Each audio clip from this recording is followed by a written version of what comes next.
This is Leading Detection, a Sedulo podcast where fraud fighters talk tech.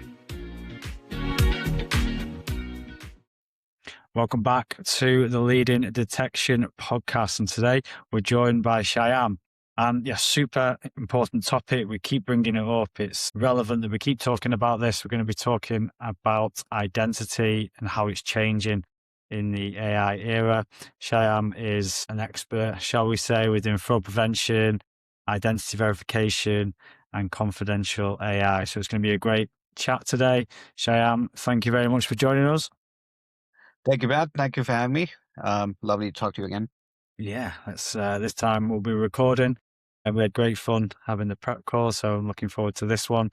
So why do we keep talking about identity at the moment when we're talking about fraud prevention? Why is it important to continue to do so? Yeah, so one of the things that I think has significantly changed over, I would say, the last 5 years, I would say, is basically the definition of what identity actually is, right? And so that evaluation, that definition has changed over the last 5 years, and so it has become more and more important to define that in a way that actually makes sense in today's era, where in many cases what you see is not actually real, and it becomes more and more important for even individuals and obviously organizations, especially in regulated industries, to understand the people they're engaging with or the identities they're engaging with, right? And identities have transformed itself from, kind of being a person to being agents and, machines that are interacting with you. So it has become more and more kind of narrow in terms of definition and granular in terms of definition of what an identity is. Previously, you could, rely on what you would call, government issued credentials as being a pretty good measure of who a particular person is, but that's not necessarily the case anymore, right? And then you have to have a bunch of other factors and dimensions that you have to look at to actually identify whether something or someone that you're interacting with is actually who or what they say they are. And so that's the reason why that conversation has become so prevalent. And obviously, as you know, you're in this space. This has become more and more of an issue across multiple industries, and it's becoming more and more, important to have that conversation on an ongoing basis, which is why podcasts like yours and, there are others that are so important, where you get people from different aspects of that identity journey to talk about what they see and how that definition is being evolved and defined. And so that's primarily the reason. I mean, the pace of change around this has been so fast that if you're not talking about it, you're going to be left behind in terms of how you show up in the space, specifically around fraud. Yeah. You've been in the fraud and identity space for a little bit of time now. Yep. Would you have anticipated 10 years ago that you'd be questioning identity and what that means? Absolutely not. I remember my first role in fraud was actually operational, right? Right now I'm on the product side, but my initial entry into fraud was on the operational side, which basically meant I was responsible for our customers not being defrauded, right, on a day-to-day basis. So our teams were responsible for monitoring, and obviously I'm worked in the financial services space mostly. And so it was about, hey, let's make sure there are no losses in terms of money and that was the primary, responsibility our teams had.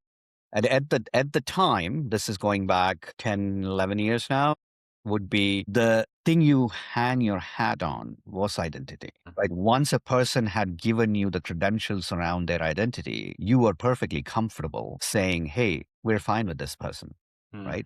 And we don't have to worry about this person because we have already verified their identity. And it was a point of time verification, right? And you're like, so if Matt Brady is coming on to our platform or something, as soon as you come on, we know, okay, it's Matt Brady. This is his passport, ID, whatever. We're good to go, right? And then every time Matt Brady comes on, we don't have to worry about Matt Brady because we already checked.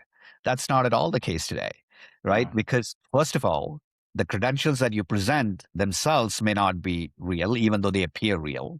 Mm-hmm. And by the measure of what we used to look at 10 years ago, almost every fake identity we see would pass because today, Yeah. because the quality of deception, if you want to use that word, has evolved to an extent where even expert humans in our teams previously, we used to have expert agents who would look at identity documents. They would be able to make an assessment whether Mm-hmm. this was an authentic document or not.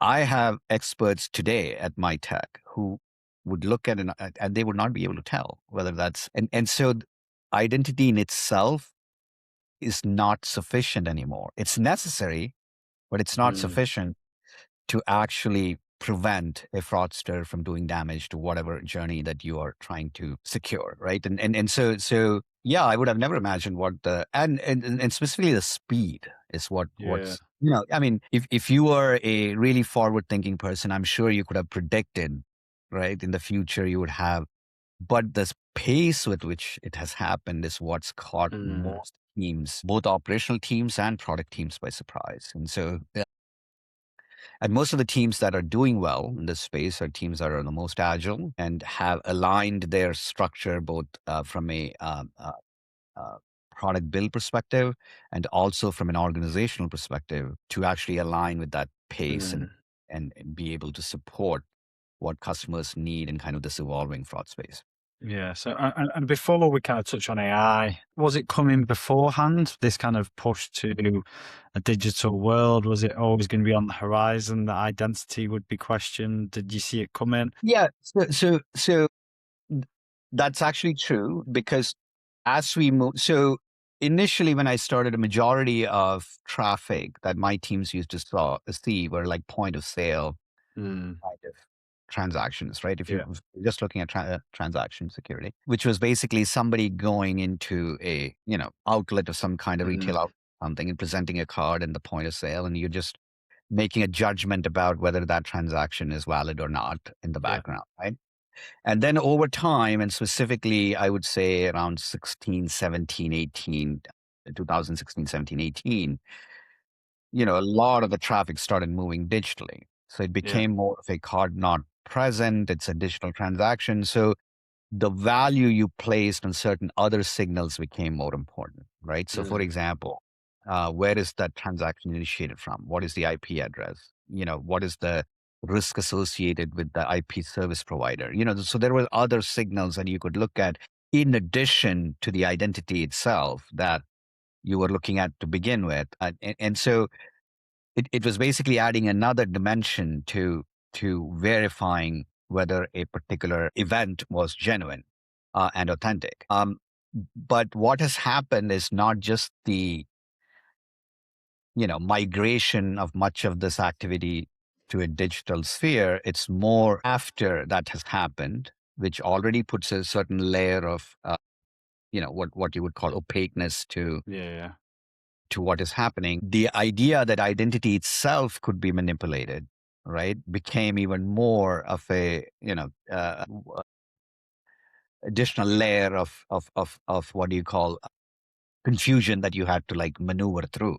So Mm. so did we see this moving? Yes, obviously that even in mid 2010s, traffic was moving digital, and you knew there was. But like I said earlier, just the pace with which things have changed, right? It's Yeah. not just it- I think most fraud prevention teams had this belief when things were moving digital Mm. that the structures they had in place were sufficient to support that transition. Yeah. But what we are realizing in the last 4 or 5 years is that it's not, right? Like you Yeah. have to have a completely different thinking around how you verify something, how you validate something, how you authenticate something. And so the transition itself is not surprising, but like I said, the different aspects that have changed plus the pace is what has caught people by surprise. Yeah. I mean, through evolution, through our lives, seeing is believing, right? That's what Yeah, exactly. that's what we've been taught. That's what we see every day. But is that gone? Is seeing believing no Absolutely. longer? I mean, if you look at, I mean, any. I mean, it's not even a fraud issue. Like, for example, in politics, right? Mm, You'll see videos like, you'll see videos of, political candidates creating videos with their opponent that is not real, right? Somebody sent me a video of a election in India where, a candidate had created this video of their opponent, which was totally fake, but it mm, took off like wildfire on social media. yeah. And if you saw the video, you would believe the video because, like you said, Mm, you are conditioned as children to believe what you see, right? Like that's where like all of us. So, yeah. so that's what I mean by what I said earlier about you literally have to rethink the way that you validate, authenticate, something now, right? And so some of the qualities of deep fakes we see, whether it be documents, digitally manipulated documents, or just deep fake videos, selfies, Mm, and sometimes you'll ask for video clips for authorization, etc. They are so good yeah. that there is absolutely no way for anybody to really, just rely on the seeing is believing. Mm, Now, there is an aspect of that, of course, that's never going to go away because you have to look at something. But if you just rely on that, which is kind of what you're trained to do, you are setting yourself up for a lot of damage, especially in the mm, financial space, because that is not enough. You have yeah. to have other layers of authentication and validation that have to be built in the journey that allows you to not just rely on seeing is believing, but Mm. there is this composite picture that you need to create, which kind of raises the assurance level you have in terms of whatever journey you're trying to support. Yeah, this is where machines come in. This is where we start leveraging technology because the best fraud investigator in the world, if they had only their eyes and no data, then they would fail Yes, effectively, right? absolutely, and we see that operationally. I mean, like, and this is not what I'm talking about is not necessarily hypothetical. We see it on a day-to-day basis where Mm, agents and really, really good agents with years and years of experience looking at something and making a judgment about, yes, this is authentic, but we know it's not authentic. mm, Because, we may have created it or whatever, right? And so absolutely, I don't think somebody relying on. So one of the things that we do, at least in my role today at MyTech, is we try to provide our customer base with that additional signal set mm, that would allow their operational teams to supplement the seeing is believing caveat, right? And yeah. say, okay, I see this, but now let me look at all these other signals that are part of, this particular event, and let's see what they are telling us and whether that matches what I'm seeing, right? And it's that comparison that is, raises the level of assurance for that particular event or that particular journey. So that's where the space is evolving to. And good organizations who work in the fraud prevention space are those who are able to provide their customers the richness of that additional signal set that they need to Mm, go with what they're seeing to make a decision. Those are the ones that are going to succeed. And that's what we are trying to do at MyTech, right? We are trying to make sure that our signals are actually that additional layer of assurance that a particular operational team would need at a financial services mm. institution. So that's it. That's basically where we are at. So as an industry as well, we're kind of handing over to, when we say machines, we say machine learning and having that support and supplement those experts that have been in the domain for many years and seen more than most. But where's the gap? You specialize in products. Where's that gap between what can be done in theory, in demos versus what is actually being put out there in the real world, in Interesting. production, and what is working? Yeah. So the easiest answer to that is speed. So let me clarify that a little bit.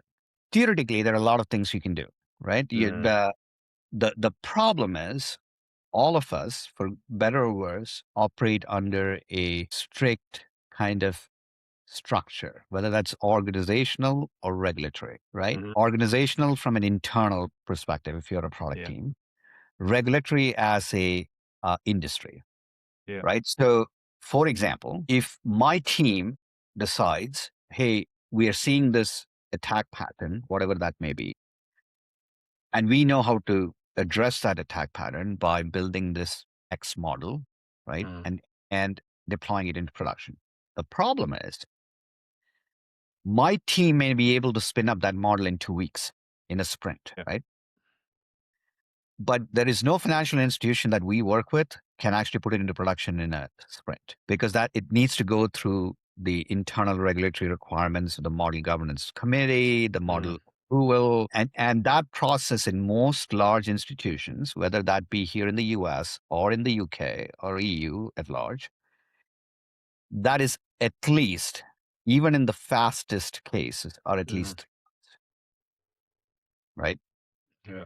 So by the time you have deployed that model, that attack vector no longer exists because the fraudsters moved on to some other Mm. way of around the system, right? And that's the biggest challenge from both a product perspective and operational perspective between what is possible in theory and what you can put into production.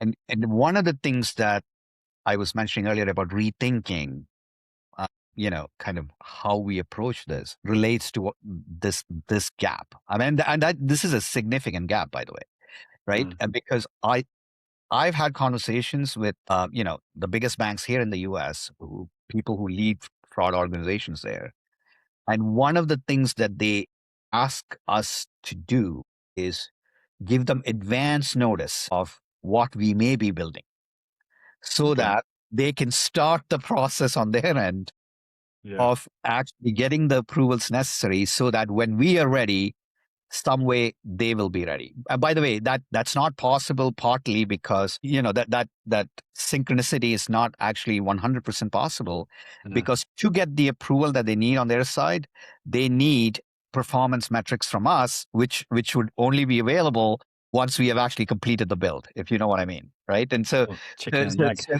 exactly, it's almost like a chicken and egg scenario, right? And so that is a huge gap, and part of the problem for that is you can have a product team that's incredibly agile, incredibly smart, incredibly proactive and forward thinking, but what they can theoretically accomplish doesn't get translated into production at the same pace. No. And remember, the bad actors don't have any of those constraints, right? They don't have organizational structures to report into. They don't have regulatory mechanisms they have to abide by. So they operate kind of in a freewheeling way, Mm. whereas we are still stuck in the old organizational structure, the regulatory structure, the process, et cetera, and basically kind of go from there. So Yeah.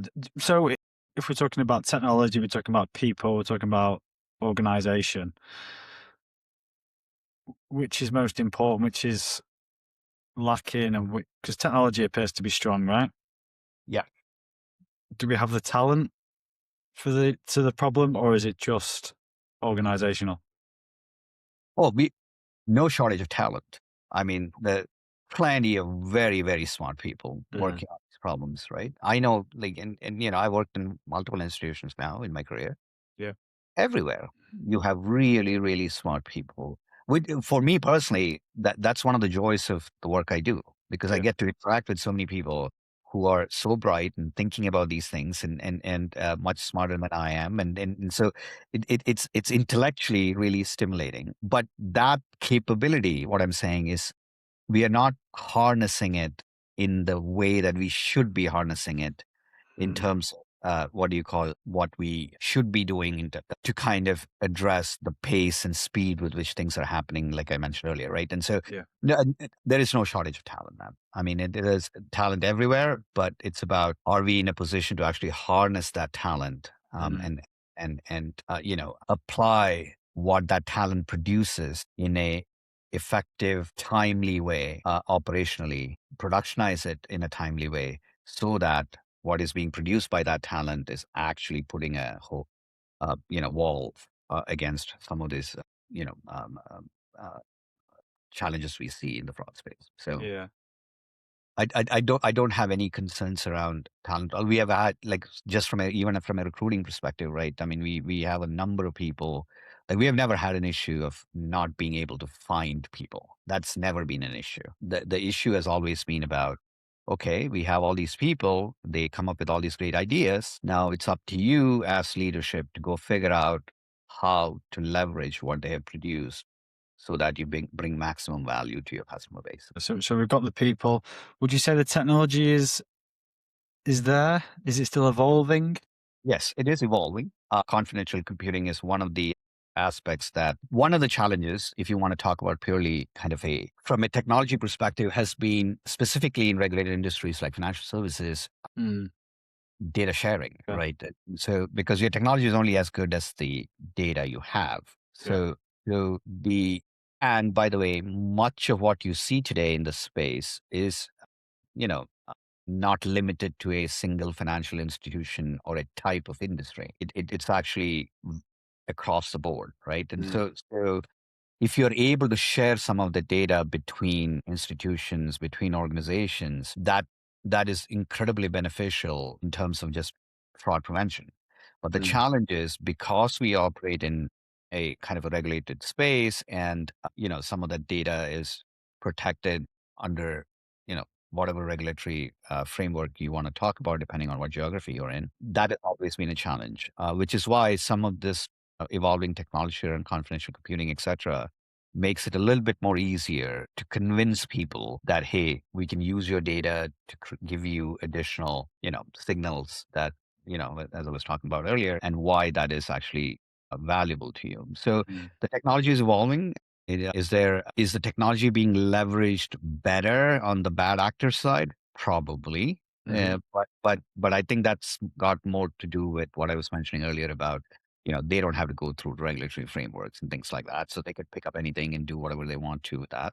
On our side, there are limitations. And, even internally, when we build something, our legal and compliance folks have a say about whether that's actually something we should be doing, shouldn't be yeah. doing. And so yeah, I mean, technology is there, but both organizationally and regulatory framework wise, we do have some challenges in kind of leveraging that. Mm. So is fraud identity, is it just a data problem effectively? Is it more Yes. complex than that? Well, it's a little bit more complex than that, because it's not just data, right? Raw data doesn't tell you anything. It's just data. It's just sitting there, Mm, right? It's your ability to draw insights from that data that defines how successful you are in this space, yeah. right? And the additional layer to that is how proactively you can draw those insights, right? Anybody can look at something after it has happened and say what happened and what we should have done. The challenge is the ability to draw proactive insights from data and tell your customers, hey, wait a minute, this thing is not looking good. Something is going to happen here in a minute. So you Yeah. might want to take a second look at it. That's the difference between product teams that succeed in this space and those who Mm, don't, right? I have never met a fraud team that can't look at an event and tell you why something happened and what should have been done, no. right? Every fraud team on the planet can do Yeah, yeah. that.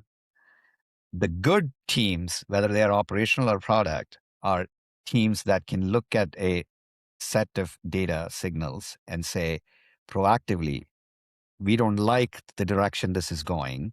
So maybe we want to build XYZ controls now so that the event that we think is going to happen won't happen. Right. And so it's that reactive versus proactive, that difference that defines a good product team, and a good operational team. Right. And so I don't think it's just a data issue. It's more about extracting insights from the data in a manner that's proactive and valuable before a adverse event happens. Because I mean, hindsight's 20/20 vision, Oh, right? Or always has been, always will be. But yeah. as we kind of dive deeper into identity, because say if I went to an e-commerce site and said, "Prove it's you," I put my passport in, and it said that's not enough. What else have you got? Like, how deep can we go with technology to identify someone is who they are. So documents alone is absolutely not where you need to be, right? That's 10 years ago. That's 12 years ago, right?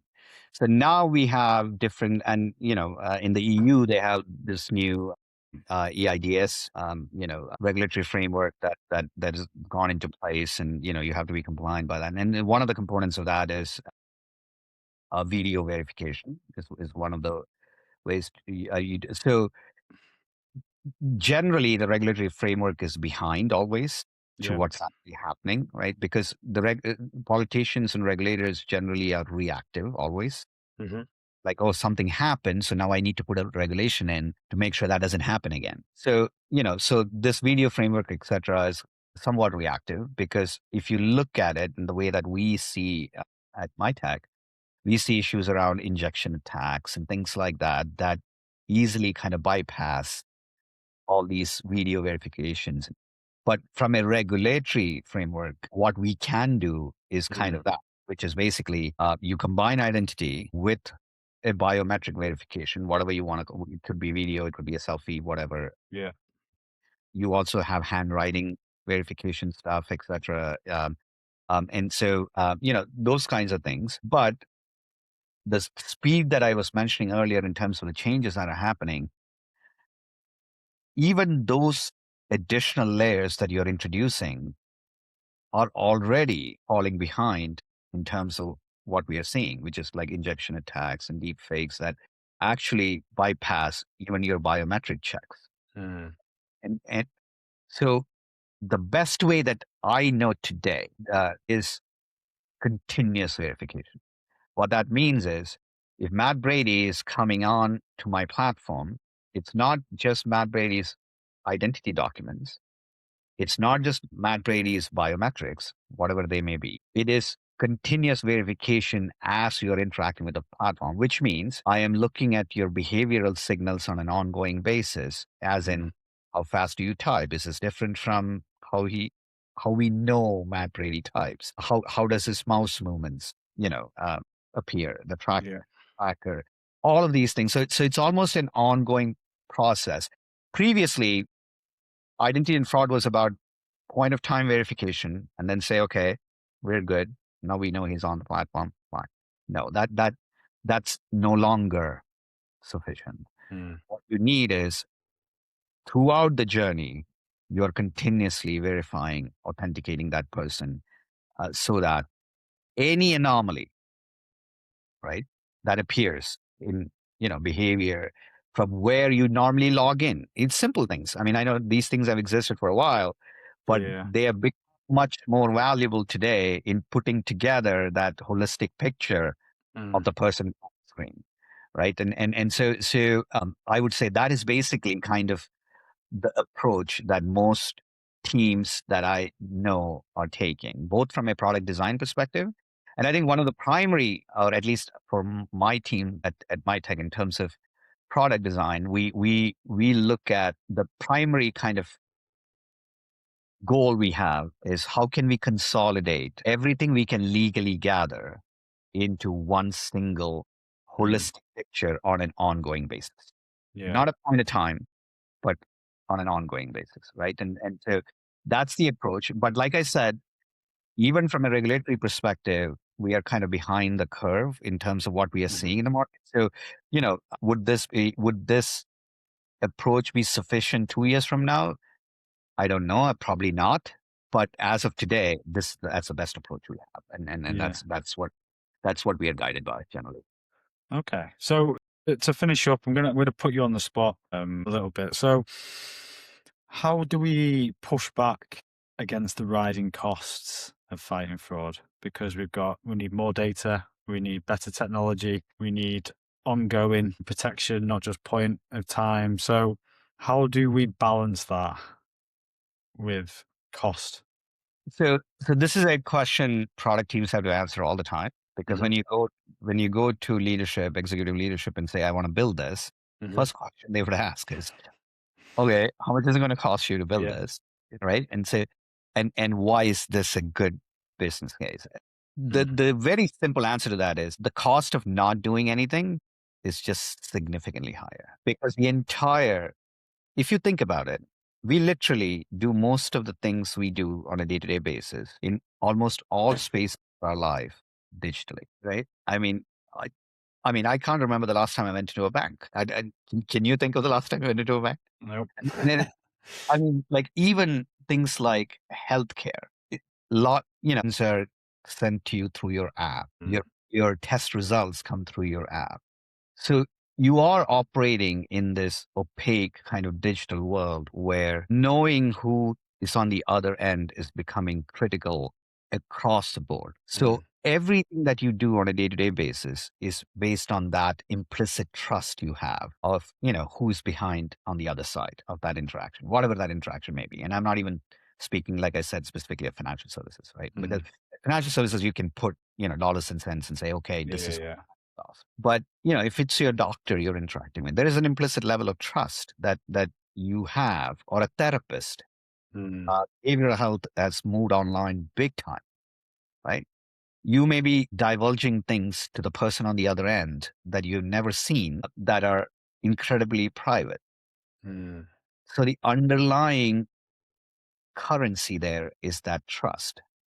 So if you don't build mechanisms that can validate that trust, or assure, or solidify that trust, the entire infrastructure breaks down, right? Mm. None of these things. So the cost of not doing anything is significantly higher beyond even dollars and cents. There is a dollars and cents cost to it, which is Yeah. significant. But what I'm saying is, even beyond that, you have an issue with. So generally, people will build things when you can attach dollars and cents to it, which is why fraud prevention and the trust layer is so important in financial services, because Hmm. that's you can really quantify. But Yeah. what is being built underneath in terms of identity and validating identity has applications well beyond just what a bank may need for you to make a transfer, Mm, right? And so one of the ways that I try to convey value, things that we build, is obviously, leadership teams want to know the numbers. So, we'll do our research around that and, optimize where we can, and make sure that, we are, building something that is, profitable, etc. But beyond that is to show the actual application of what we are building to be beyond just that mm. particular use case, right? Because if you think about it, none of what identity teams do or fraud teams do is specifically just about that use case. The technology underlying Yeah. is the foundation of just the infrastructure of trust that we are operating under, all of us. It doesn't Mm, matter what geography you are in on the planet. You are moving towards, either you are already operating almost exclusively digitally, or yeah. you're going that direction. So in all aspects of your life. And so, schooling, all these things, right? Like, if you think about it, all the key elements of what you consider important in your human experience, whether that's Mm, your money, whether that's your employment, whether that's your health, whether that's your education, almost all of that is sitting behind this trust in the person on the other end that you think and yeah. and you believe is the person you think they are. So whatever things we build in this space has applications beyond those dollars and cents. So the way that we convey it, at least on our side, is looking at that in a little bit more of a bigger picture way. Mm, But obviously, we are a for-profit business, so the actual calculations around value are important. And yeah. generally, we won't build something which, doesn't actually show actual financial value for us as a business. But, Mm, but the underlying technology and the applications of it go well beyond just fraud prevention in the financial services. yeah. So that's the way I look at it. We could dive into this for quite some time, but that's all we've got time for today. Sharon, what's coming up? What's next? Uh, yeah. So on our side, our teams are basically building out this a next generation kind of platform on our side, which basically consolidates some of the things that I mentioned here, which is kind of continuous verification, breaking down kind of data silos, proactively extracting insights. So that's a direction that we are focused on at MyTech, and I believe probably most forward-looking organization in this space would be focused on. But I hear from customers all the time, every day almost. I meet other practitioners, and there is a number of other things that are happening that will potentially be helpful as we kind of tackle this new AI era, fraud. Confidential computing is one of those, kind of foundational things that will kind of move the goalposts for us a little bit in terms of where we want to go. But exciting times to be in the space. Really, there is not a single boring day. You come into work thinking you've seen everything, and then something new comes up. You're like, oh my goodness, Yeah. how did this come about, right? And so it keeps people in the space interested. Me certainly, I enjoy it very much, and so yeah. So looking forward to what the next couple of years are going to be like. It's exciting and nerve wracking at the same time because obviously we are responsible for making sure our customers are protected in the way that they need to be. So staying ahead of the curve is what I think about all the time. And sometimes you succeed, sometimes you don't. But it's been it's an exciting time for us overall with all the changes that are happening. So, interacting with people like you, I obviously follow you quite a bit. And so I know you were at Money 2020 and so, yeah, those kinds of events and kind of what you gather from other practitioners in the area kind of opens up your mind about things you may not have thought of, so all of that is exciting and our teams are focused on kind of bringing all of that knowledge in house and see what we can do with it to help our customers. Amazing. Well, it's been an absolute pleasure diving into it. It's a unique space to work in, right? You've got to have a protective security guard persona, the kind of detective crime fighter, and then you need to be the curious technology geek as well. So it's all those three pillars kind of coming in together. Advisor, counselor. Yeah. Psychologist, behavioralist. Yeah, exactly. And sometimes you have to convince customers about, hey, it's okay for you to have a little bit of fraud because that helps Absolutely.